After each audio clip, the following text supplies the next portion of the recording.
Hey guys, welcome to another Anon Gremlin video, and today we're kind of doing a flashback front three. We've got a flashback card in there, so I guess we can call it flashback back three. We've got Gervinho, Ibarbo, and Doumbia.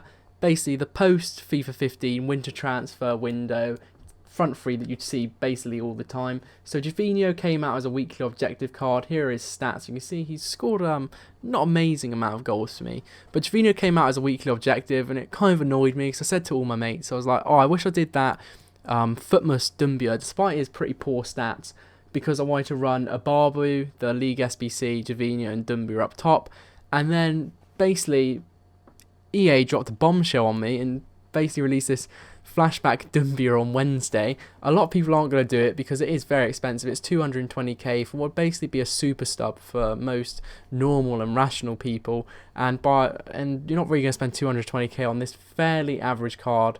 There's cards similar in stats that you probably already have untradeable that you pull off your bench, like basically the far superior Ibrahimovic. So why would you bother wasting money on this Doumbia? You'd only do it really if it was cheap. But anyway, I've decided to try and run this front three in the original 4-3-2-1. If I just quickly show you how I start them in game.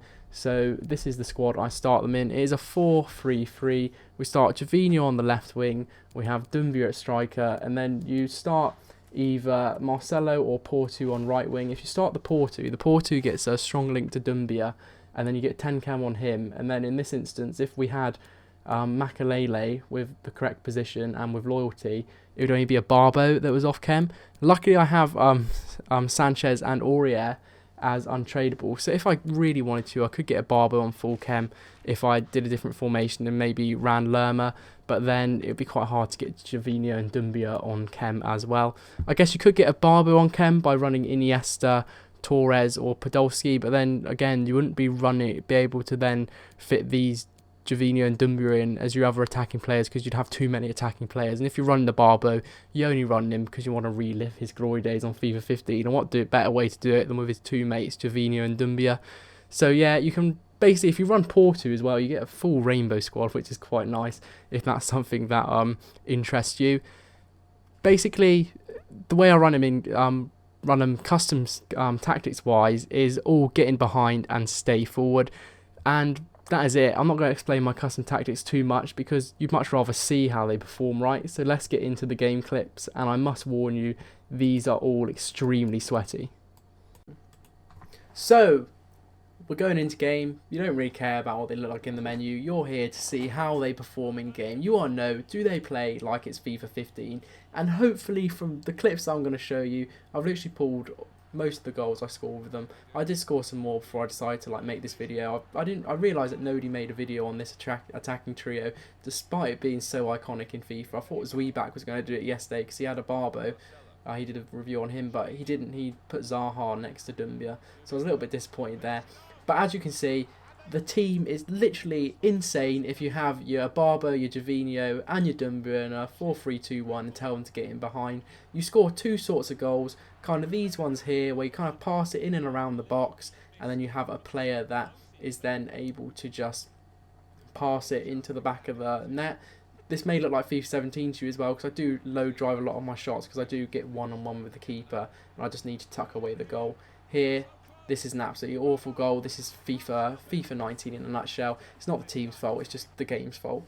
So this guy again, Van Dijk and David Luiz. I think this guy is going to show us the other way you score with this team, which is basically one long through ball up. Here we pass it to Doumbia. Doumbia then tucks it into Gervinho. Bang, it's a goal. It's a little bit scrappy. This one here epitomises it the most. One through ball up to Hamsik through to Ibarbo. The ball gets played in front of Ibarbo, and then Ibarbo tucks it away quite nicely into the bottom corner of the net. I was quite impressed with that goal, just I didn't think he had it in him because he only has 84 shot. He's only an 84 rated card after all. So what I was doing a lot in the game and in the video, as you will see, is I was getting the ball, I'd then hold it up with one of them, either Gervinho, Doumbia or Ibarbo. How many times am I going to say their names this clip? Anyway, I'd hold the ball up and then I'd wait for either one or both of them to run through, and then I'd just through ball it up to them. Usually this was with Doumbia, and I had seen reviews on Reddit of Doumbia where somebody gave him a 2 out of 10, said that he was man of last in attack. He can't pass. His vision's crap. His long shot's crap. Why would you spend 220k on this card? Basically, I didn't find Doumbia that bad. He was able to play balls through. Here, look, he scores a nice little tap in. That is a pure classic sweaty goal from FIFA of old. But going back onto Doumbia's passing, yeah, I found that he was able, when I was holding up to the ball, to just play like through balls like that. Nothing too complex.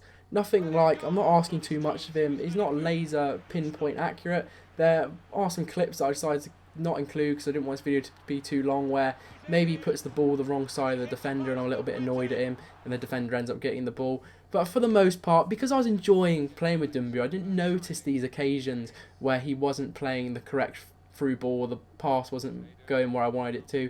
And because you have so many opportunities, you kind of can afford to have Doumbia or Ibarbo or Gervinho not play perfect through balls every time, because you're getting basically sweaty attack after sweaty attack the whole way through the game. And especially at this stage of FIFA, especially post-patch where everybody seems to be playing drop back. I had one guy playing drop back and 5 at the back. That was a bloody pain in the arse to play, but if people want to play that way, they can play the way they want. It depends how you enjoy the game. But I was able to get behind him, and if people are playing drop back, the benefit is that basically with drop back, if you let them attack you, before their midfield and defenders can drop back into the box to stick legs out and basically block every shot you take, before they're able to get back, with Gervinho, Ibarbo and Doumbia, because they all have 90 plus pace, they've already tucked the ball back into the net before the defender's back in the box. That's how effective this is.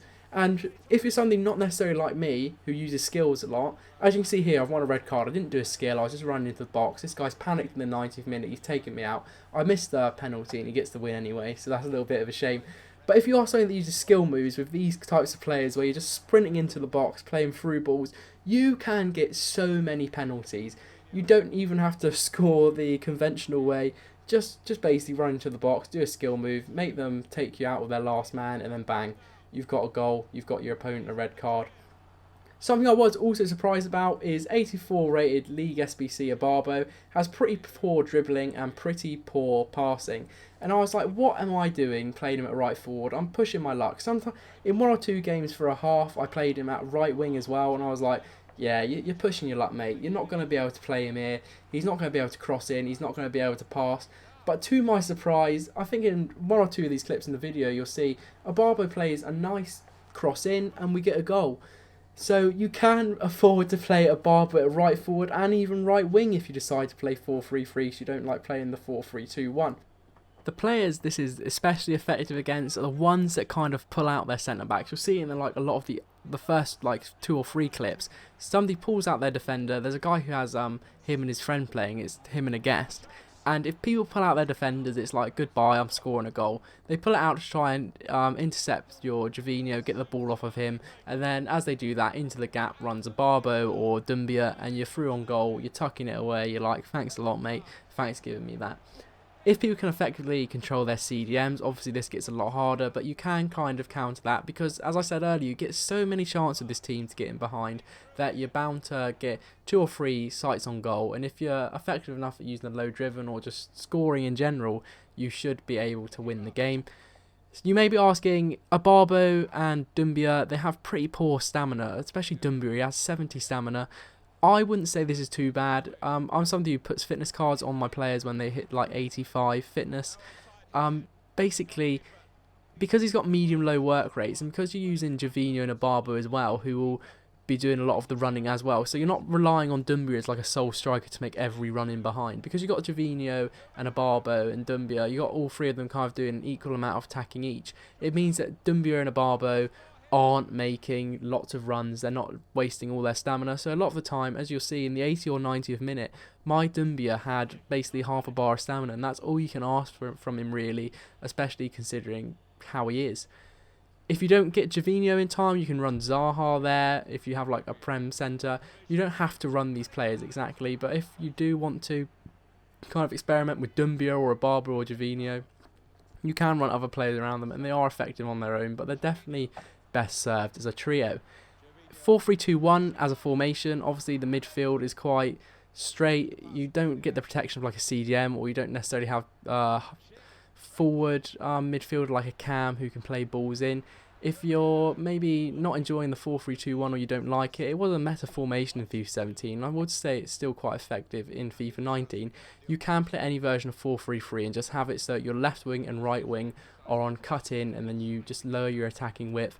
That makes it so that you can then just basically run a cam or a CDM and have your Gervinho and Ibarbo as narrow as they would be in a 4-3-2-1. So if you want to play more defensively, run a 4-3-3 defensive and have like 2 CDMs, or if you want to be like me and you want to maybe have somebody you can ping more balls through, so you have all 3 of Gervinho, Doumbia and Ibarbo ready to attack and not having one of them have to hold up the ball, run a cam. This becomes extremely effective if it's like Marcelo that I'm running, or you put in like another winger like Saint Maxime where you got another attacking player, so you're running 4 pacey players, you're always getting in behind. Would I say this team is something you should run? No, unless you're going to enjoy playing with them, unless you like Gervinho, Doumbia and Ibarbo, you're kind of down to have some fun, you want to score some sweaty goals, I'd recommend this full-heartedly. But if you're looking for something meta and you're kind of wanting to kind of abuse these players to score goals, you're not going to be able to run this team effectively. So you're just going to realise their mistakes a little bit too much. You're going to try a little bit too hard with them, and then you're not going to get through as much, you're not going to score as many goals, you're going to get frustrated, and you can basically do better than you can with these players, with other players like your Raheem Sterling's.